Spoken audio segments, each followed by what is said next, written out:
ഉത്തര കൊറിയയും റഷ്യയും ചൈനയും അമേരിക്കയ്ക്ക് കൊടുക്കുന്നതാകട്ടെ സമാനതകളില്ലാത്ത ഒരു മുന്നറിയിപ്പാണ്. ആ മുന്നറിയിപ്പിൽ ഭയം കൊണ്ട് ഒരു കോണിൽ ഓടി ഒളിച്ചിരിക്കുകയാണ് നിലവിൽ അമേരിക്കൻ പ്രസിഡന്റ് ഡൊണാൾഡ് ട്രംപും.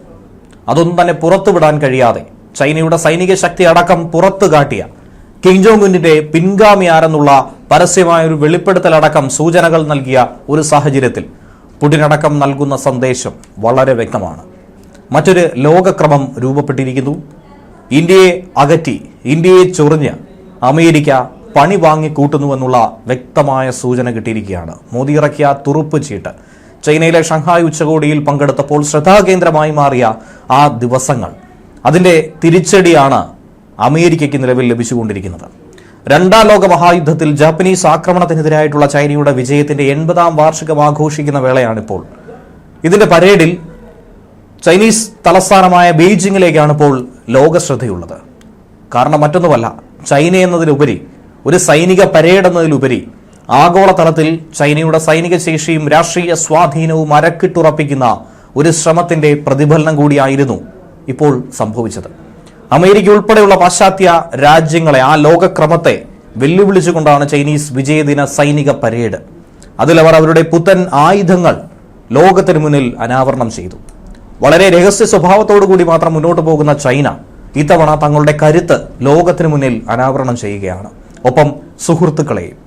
മിസൈലുകൾ, ഡ്രോണുകൾ, ലേസറുകൾ തുടങ്ങിയ അത്യാധുനിക ആയുധങ്ങൾ ചൈന ലോകത്തിന് മുന്നിൽ എടുത്തു കാട്ടുകയാണ് ചെയ്തത്. ഈ പരേഡിൽ ഫൈറ്റർ ജെറ്റുകൾ, മിസൈലുകളൊക്കെ തന്നെ, എന്തിനേറെ പറയുന്നു, പുതിയ ഇലക്ട്രോണിക് വാർഫെയർ ഹാർഡ്വെയർ എന്നിവ ഉൾപ്പെടെ ചൈന ആധുനികമായി വികസിപ്പിച്ചെടുത്തിരിക്കുന്ന ഏറ്റവും പുതിയ പോർമുനകൾ ലോകത്തിന് മുന്നിൽ ചൂണ്ടിക്കാണിക്കുകയാണ്. പരേഡിലെ മിക്ക ആയുധങ്ങളും ഉപകരണങ്ങളും ആദ്യമായിട്ടാണ് ജനം മനസ്സിലാക്കുന്നത്.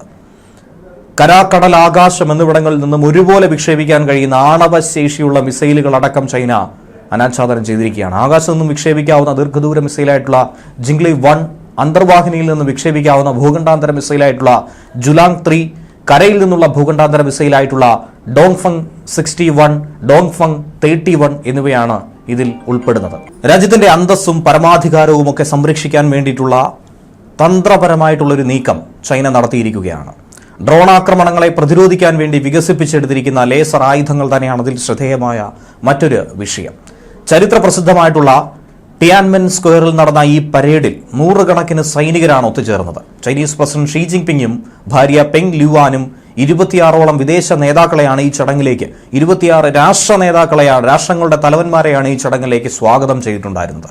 അതിൽ ശ്രദ്ധേയമായ ചില ആളുകൾ എന്ന് പറയുന്നത് റഷ്യൻ പ്രസിഡന്റ് വ്ളാഡിമിർ പുടിൻ, ഉത്തര കൊറിയൻ ഏകാധിപതി നേതാവായ കിം ജോങ് ഉൻ, അദ്ദേഹത്തിന്റെ മകൾ, Iran, Malaysia, Myanmar, Mongolia, Indonesia, Zimbabwe, മധ്യേഷ്യൻ രാജ്യങ്ങൾ എന്നിവയിൽ നിന്നുള്ള പല പ്രമുഖരും ഇതിൽ പങ്കെടുത്തിട്ടുണ്ട്. ഇന്ത്യയുടെ അയൽ രാജ്യമായിട്ടുള്ള പാകിസ്ഥാൻ, നേപ്പാൾ, മാലിദ്വീപ് എന്നിവിടങ്ങളിൽ നിന്നും പ്രധാനമന്ത്രി ഷെഹബാസ് ഷെരീഫ്, പ്രധാനമന്ത്രി കെ.പി. ശർമ്മ ഒലി, പ്രസിഡന്റ് മുഹമ്മദ് മുയ്സു എന്നിവരും പങ്കെടുത്തു എന്നുള്ളതാണ് മറ്റൊരു കാര്യം. ചൈനയിലെ ഇന്ത്യൻ അംബാസഡറായിട്ടുള്ള പ്രദീപ് കുമാർ റാവത്തും ഈ ചടങ്ങിൽ സന്നിഹിതനായിരുന്നു. ചൈനീസ് സൈന്യം അവരുടെ അതീവ രഹസ്യമായിട്ടുള്ള പല ആധുനിക ആയുധങ്ങൾ പ്രദർശിപ്പിച്ചു എന്നുള്ളതാണ് ഇതിൽ ഒരു സുപ്രധാന നീക്കമായി, വളരെ പ്രധാനപ്പെട്ട ഒരു സവിശേഷതയായി ഇതിൽ പറയേണ്ടത്. അമേരിക്കൻ സൈന്യത്തിന്റെ കരുത്തിന് തുല്യമായി തന്നെ തങ്ങളുടെ പക്കലും ആയുധങ്ങൾ ഉണ്ടെന്നാണ് ചൈന അവകാശപ്പെടുന്നത്. ഹൈപ്പർസോണിക്, ലേസർ, ദീർഘദൂര ബാലിസ്റ്റിക് മിസൈലുകൾ, അത്യാധുനിക ആയുധങ്ങൾ എടുത്തുകാട്ടി അമേരിക്കയെ വലിയ തോതിൽ തന്നെ വെല്ലുവിളിക്കുകയാണ് ചെയ്യുന്നത്. ചൈനീസ് രാഷ്ട്രത്തിന്റെ പുനരുജ്ജീവനം തടയാൻ ഇനി ലോകത്താർക്കും തന്നെ കഴിയില്ല എന്ന പ്രഖ്യാപനം ഇക്കൂട്ടത്തിൽ പ്രസിഡന്റ് ഷീ ജിൻപിങ് പറഞ്ഞിരിക്കുകയാണ്. ലോകത്തിലെ രണ്ടാമത്തെ വലിയ പ്രതിരോധ ബജറ്റുള്ള രാജ്യമായിട്ടുള്ള ചൈന ഈ വർഷം പ്രതിരോധ ബജറ്റ് $250 ബില്യൺ നീക്കിവച്ചിരിക്കുന്ന ഘട്ടത്തിൽ അവരുടെ ഈ സൈനിക പ്രദർശനം തന്നെ വലിയ വെല്ലുവിളിയാണ് മറ്റു രാഷ്ട്രങ്ങൾക്ക്. വെള്ളത്തിനടിയിലും വായുവിലും പ്രവർത്തിക്കാൻ കഴിയുന്ന ഡ്രോണുകളും പ്രദർശിപ്പിച്ചിട്ടുണ്ട്. കപ്പലുകളിൽ നിന്നും വിക്ഷേപിക്കാൻ രൂപകൽപ്പന ചെയ്തിരിക്കുന്ന ആളില്ലാ ഹെലികോപ്റ്ററുകളും ഇതിലുണ്ടായിരുന്നു എന്നുള്ളതാണ് മറ്റൊരു വശം. ചൈന ശക്തമല്ല, അതിശക്തരാണ് എന്നുള്ള സൂചന, ആരെയും തന്നെ ഭയക്കില്ല, പിന്മാറില്ല എന്നുള്ളത് ഇതിനോടകം തന്നെ അമേരിക്കയോട് വിളിച്ചു പറഞ്ഞിരിക്കുന്നു. തങ്ങൾക്കൊപ്പം മറ്റു രാഷ്ട്രങ്ങളും അണിചേരുന്നു എന്നുള്ളതാണ് ചൈന നൽകുന്ന സന്ദേശം. ചൈനീസ് ജനത അക്രമത്തെ ഭയപ്പെടാത്ത സ്വാശ്രയരും ശക്തരുമായിട്ടുള്ള ഒരു ജനതയാണ്. സമാധാനപരമായ വികസനത്തിന്റെ പാത തങ്ങൾ പിന്തുടരുന്നു. തങ്ങളെ ദ്രോഹിക്കാനായി ആരെങ്കിലും ശ്രമിച്ചാൽ വെറുതെ വിടില്ല, അതിശക്തമായി പ്രതിരോധിക്കുമെന്നും ചൈന വ്യക്തമാക്കുകയാണ്. ബീജിംഗിലെ പ്രധാന പാതയായിട്ടുള്ള ചാങ്ങൻ അവന്യൂയിലൂടെ സൈനിക വ്യൂഹങ്ങൾക്കിടയിലൂടെ ഷീ ജിൻപിങ് ഒരു കറുത്ത ലിമോസിനിൽ കടന്നുപോകുന്ന കാഴ്ചയായിരുന്നു മാധ്യമങ്ങളിലൂടെ പുറത്തു വന്നത്. വാഹനത്തിലൂടെ തന്നെ അദ്ദേഹം സൈനികരെയും അവിടെ നിന്നിരിക്കുന്ന ജനങ്ങളെയും ഒക്കെ അഭിവാദ്യം ചെയ്താണ് കടന്നു പോകുന്നത്. പുടിനും കിമ്മും ഷീ ജിൻപിങ്ങും ഒരു വേദിയിൽ പങ്കെടുക്കുന്നു. ത്രിമൂർത്തികൾ ഒന്നിക്കുന്നത്, അതും ഇന്ത്യൻ പ്രധാനമന്ത്രി നരേന്ദ്രമോദിയുടെ കൂടിക്കാഴ്ചയ്ക്ക് ശേഷം ഈ മൂന്ന് പേരും ഒന്നിക്കുന്ന ഒരു വിഷയം അമേരിക്കയ്ക്ക് വലിയ തോതിലുള്ള ഒരു സന്ദേശം നൽകുന്നു എന്ന് വേണം മനസ്സിലാക്കാൻ. 2019 ശേഷം കിം ജോങ് ഉൻ ചൈനയിലെത്തുന്നത് ഇതാദ്യമായിട്ടാണ്. അതുപോലെ തന്നെ പുടിന് കൈ അയച്ചുള്ള സഹായം നൽകുന്ന കിം ജോങ് ഉൻ ചൈനയുമായി ചേർന്ന് നിന്നുകൊണ്ട് മറ്റൊരു നീക്കം ആസൂത്രണം ചെയ്യുന്നുവെന്നാണ് അമേരിക്കയ്ക്ക് ഇതിലൂടെ നൽകേണ്ട സന്ദേശവും. ഉക്രൈൻ യുദ്ധവുമായി ബന്ധപ്പെട്ട് റഷ്യയുമായി കിം ജോങ് ഉൻ അടുപ്പം സ്ഥാപിച്ചത് ചൈനയ്ക്ക് ചില അസ്വാരസ്യങ്ങൾക്ക് കാരണമായി എന്ന് നേരത്തെ അഭ്യൂഹങ്ങൾ ഉണ്ടായിരുന്നുവെങ്കിൽ പോലും ഇപ്പോൾ അതൊക്കെ വെറും കെട്ടുകഥകളാണെന്നുള്ള സൂചനയാണ് ഈ കൂടിക്കാഴ്ചയിലൂടെ നൽകുന്നത്. കിം ജോങ് ഉന്നിന്റെ മകൾ കൂടി ആദ്യമായി ഒരു അന്താരാഷ്ട്ര വേദിയിൽ എത്തുന്നു എന്നുള്ളതാണ് ഇതിൽ മറ്റൊരു വിഷയം, ഏറ്റവും പ്രധാനപ്പെട്ട മറ്റൊരു ഘടകം. ചൈന നടത്തിയ സൈനിക പരേഡിലാണ് കിം ജോങ് ഉന്നിന്റെ മകൾ കിം ജു എയ് ആദ്യമായി പൊതുപരിപാടിയിൽ പങ്കെടുത്തത്. നേരത്തെ തന്നെ പല അഭ്യൂഹങ്ങൾ ഉണ്ടായിരുന്നു. അടുത്ത ഭരണാധികാരി, അടുത്ത അവകാശി, ഉത്തര കൊറിയയുടെ തലവൻ സ്ഥാനത്തേക്ക് എത്താൻ പോകുന്നത് കിമ്മിന്റെ മകളായിരിക്കും, പിൻഗാമിയായിരിക്കുമെന്ന് പറഞ്ഞിരുന്നു. അത് കൂടുതൽ ശക്തിപ്പെടുകയാണ് ഇപ്പോൾ. കിം ജു എയുടെ ഉത്തര കൊറിയയ്ക്ക് പുറത്തുള്ള ആദ്യത്തെ പൊതുയാത്രയായി കൂടി ഇതിനെ വിലയിരുത്തുന്നുണ്ട്. പിതാവിനൊപ്പം ഒരു കവചിത ട്രെയിനിൽ തന്നെയായിരുന്നു ചൈനയിൽ അവരും എത്തിയത്.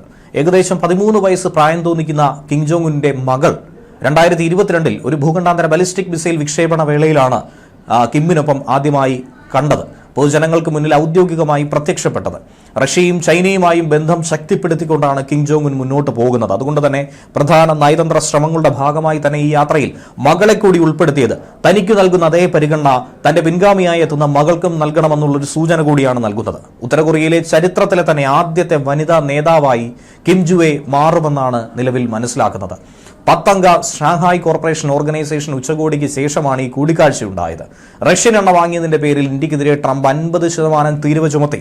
അതിനുശേഷം പ്രധാനമന്ത്രി നരേന്ദ്രമോദി ചൈനയിലെത്തുകയും ഷീ ജിൻപിങ്ങുമായും പുടിനുമായി സൗഹൃദ സംഭാഷണങ്ങളും പ്രധാനപ്പെട്ട ചില വിഷയങ്ങളും ഈ ഉച്ചകോടിയുടെ പ്രധാന അജണ്ടകളിലൊന്നായിരുന്നു. ഈ പരേഡിൽ ലോക നേതാക്കൾ പങ്കെടുക്കരുത് എന്ന് ജപ്പാൻ ആവശ്യമുന്നയിച്ചിട്ടും ചൈനയും ജപ്പാനും തമ്മിൽ നയതന്ത്ര തർക്കങ്ങളടക്കം ഉടലെടുത്ത ഒരു സാഹചര്യത്തിൽ പോലും ചൈന ജപ്പാനോട് നയതന്ത്ര പ്രതിഷേധം അറിയിക്കുകയാണ് വിഷയത്തിൽ ചെയ്തിരിക്കുന്നത്. തങ്ങളുടെ ആഗോള സ്വാധീനവും സൈനിക ശക്തിയും ലോകത്തിന് മുന്നിൽ പ്രദർശിപ്പിക്കുന്ന ഒരു നീക്കം തൊട്ടടുത്ത ദിവസം തന്നെ ലോകം വീക്ഷിക്കുന്നു. ലോകത്തിലെ തന്നെ ഏറ്റവും കരുത്തുറ്റ സൈനിക ശക്തിയായി ചൈന മാറുന്നു. ഐക്യം, അഖണ്ഡത എന്നിവ സംരക്ഷിക്കാൻ സൈന്യത്തോട് ഷീ ജിൻപിങ് ആവശ്യപ്പെടുന്നു. ഈ പരേഡിലൂടെ ലോകത്തിന് തന്നെ ഒരു വലിയ വെല്ലുവിളി ചൈന ഉയർത്തുന്നുണ്ട്. അതിൽ വെല്ലുവിളി ഏറ്റെടുക്കേണ്ടത് അമേരിക്ക തന്നെയാണ്. അമേരിക്കയെ തന്നെയാണ് കൃത്യമായി ഇതിൽ പരാമർശിച്ചിരിക്കുന്നത്.